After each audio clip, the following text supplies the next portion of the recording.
মদ আমি খাই না দি ভাই, আমি মদ বিড়ি গাঁজা কিচ্ছু খাই না। হ্যালো এভরিওয়ান, আমি রিয়া। আমার একটা নতুন মিনি ব্লগে তোমাদের জানাই অনেক ওয়েলকাম। সেই দিন ছিল লক্ষ্মী পুজো। লক্ষ্মী পুজো শেষ করে রাত 12:30 প্রায় বাজে, তখন বেরিয়ে গেলাম আমরা 3 ভাই বোন মিলে পাটুলির দিকে। কোনো দিনও সেরকম পাটুলিতে যাইনি আমার, আর আমি দিদি তো কোনো দিনই যাইনি, তো ভাবলাম চলো একটু টাইম স্পেন্ড করা যায়। আর চলে গেলাম, যেমন ভাবনা তেমন কাজ। তো চলে গিয়ে ওখানে কিন্তু ভীষণ এনজয় করেছি। আর যখন দাঁড়ালাম সারা রাত ওখানে লাইটিং, এরকম জলে লাইটিং থাকে। আর জায়গাটা না ভীষণ সুন্দর, প্লেসটা ভীষণ সুন্দর আর ভীষণ সাজানো গুছানো। আর যেহেতু তখন ছিল পুজোর টাইম, তো ওই জন্য আরও বেশি সুন্দর লাগছিল। তো আমরা যে যার মতন এনজয় করছিলাম। আর ওখানে কিন্তু সিট ছিল, যে যার মতন তোমরা বসতে পারবে। আর এই যে এখানে যে লোকটা ঢাক বাজাচ্ছে, এই লোকটার মুখের মধ্যে লাইট পড়ছিল, লোকটার মুখটা দেখলে কেমন হয়ে গেছে। তো যাই হোক, এটাতে ছিল স্ট্যাচু। আর পিছনে যে দক্ষিণেশ্বর কালী মন্দিরটা দেখছো, ওই কালী ঠাকুরটা এত সুন্দর বানিয়েছে না, কি বলবো, একদম রিয়েলিস্টিক মনে হচ্ছিল যেন ঠাকুরটা একদম পুরো দাঁড়িয়ে রয়েছে।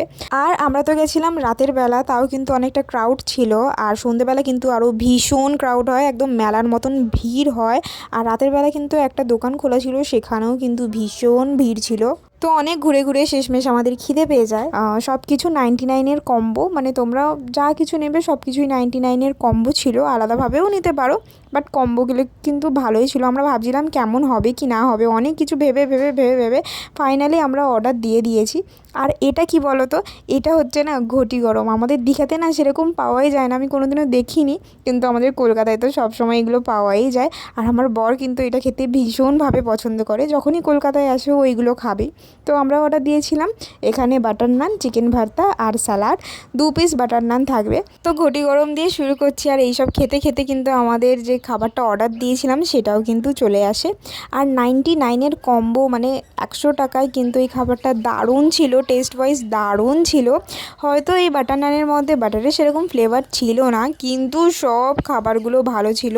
আর বাটার নানটাও কিন্তু খুব সফট ছিল। একটু বাটার নান, একটুখানি চিকেন ভর্তা আর একটু স্যালাড নিয়ে খেতে কিন্তু দারুণ লাগছিল। তো চলো, অনেক আড্ডা হলো, অনেক মজা হলো। তো চলো এবার বাড়ি যাই, তোমাদের সাথে দেখা হচ্ছে নতুন মিনি ব্লগে।